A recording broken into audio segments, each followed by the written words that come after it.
अस्सलाम वालेकुम, welcome to my channel Mir जहाँ से।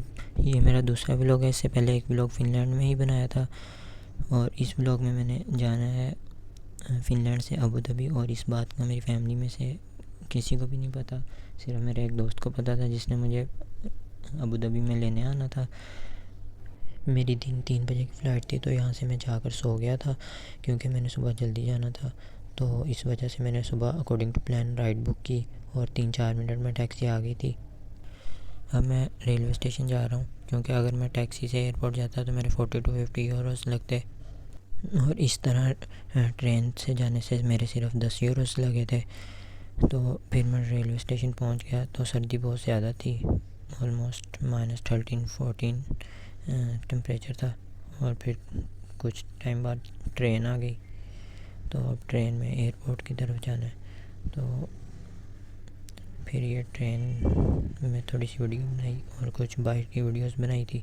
इश्क भी तू है, प्यार भी तू है, तू ही मेरी मोहब्बत है। सांस में तेरी, सांस में ले लूं तेरी अगर इजाजत है। तेरे बिन मैं इस दुनिया का यार करूंगा क्या। मुझको तो बस शाम सवेरे एक तेरी ही चाहत है। सांस में तेरी, सांस में ले लूं तेरी अगर इजाजत।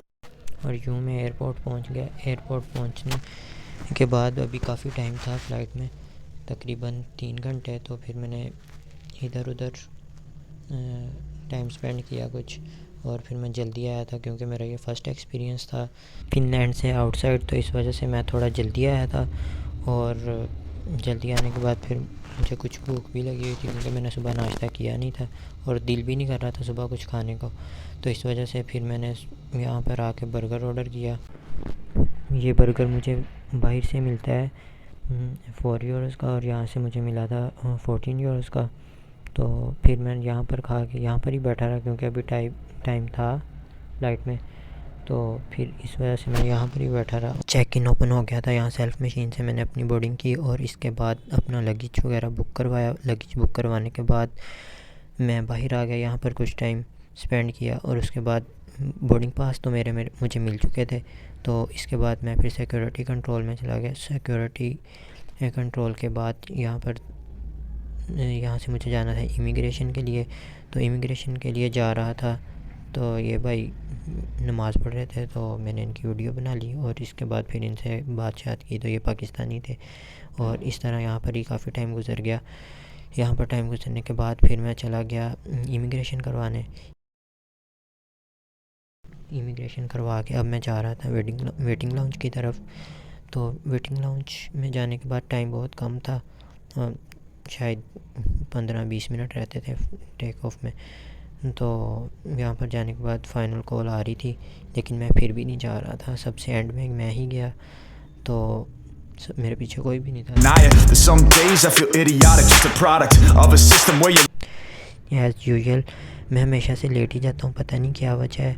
तो इसके बाद मैं प्लेन में पहुँचा। प्लेन में जाकर मैंने थोड़ी सी वीडियो बनाई और अब टाइम आ गया था फ़िनलैंड को बाय बाय कहने का। यूं तो अकेला भी अक्सर गिर के संभल सकता हूँ मैं। तुम जो पकड़ लो हाथ मेरा, दुनिया बदल सकता हूँ मैं। मांगा है तुम्हें दुनिया के लिए, अब खुद ही सनम फैसला कीजिए। टेक ऑफ के थोड़ी देर बाद ही खाना मिल गया था।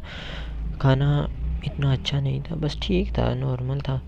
तो यहाँ मेरे फ्रेंड पर जो बैठे हुए थे उन्होंने सही अन्नी डाली हुई थी। ये सब क्या देखना पड़ रहा है, अच्छा है। और फाइनली 7 घंटे की लंबी फ़्लाइट के बाद अब मैं कतर पहुँच गया था। इस वक्त तकरीबन 11 बज चुके थे रात के। तो यहाँ पर 2 घंटे का स्टे था। सिक्योरिटी क्लियरेंस के बाद मैं अब अपने गेट की तरफ जा रहा था और गेट था डी। तो यहाँ पर मेट्रो ट्रेन चलती है, तो फिर मैं मेट्रो ट्रेन पर ही डी गेट की तरफ गया था।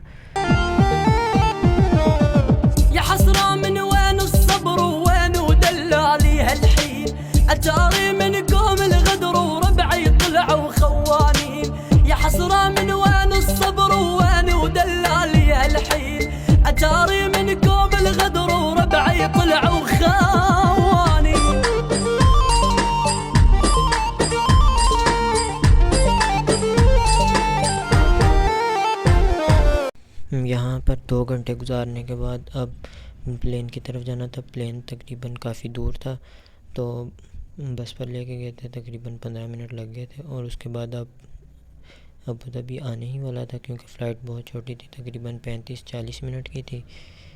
ये नीचे सारी लाइट्स अबू धाबी की हैं। अबू धाबी पहुँचकर इमिग्रेशन से क्लियर होने के बाद जब मैं बाहर निकला तो मेरे दोस्त मुझे लेने आए हुए थे, और फिर हम सबसे पहले नमाज़ पढ़ने चले गए। नमाज़ पढ़ने के बाद हम नाश्ता करने चले गए। नाश्ता करने के बाद मैं घर जाकर सो गया। और यहाँ पर ये व्लॉग भी ख़त्म हुआ। अगर व्लॉग पसंद आया तो इसको लाइक भी कर दें और सब्सक्राइब भी कर दें। Thank you. Fight the fear when I feel like dying. I'm trying to fly